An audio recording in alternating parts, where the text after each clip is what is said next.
ದೇವರು ನನಗೆ ಆಶ್ರಯ ದುರ್ಗ, ಸಂಕಟದಲ್ಲಿ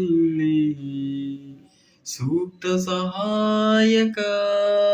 ಕಡಲಲ್ಲಿ ಬೆಟ್ಟಗಳು ಮುಳುಗಿರರು ಭಯವಿಲ್ಲ, ಈ ಭೂಮಿ ಅಳಿದರೂ ನನಗೇನು ಚಿಂತೆಯಿಲ್ಲ. ದೇವರು ನನಗೆ ಆಶ್ರಯ ದುರ್ಗ, ಸಂಕಟದಲ್ಲಿ ವಿಶೇಷ ಸಹಾಯಕ.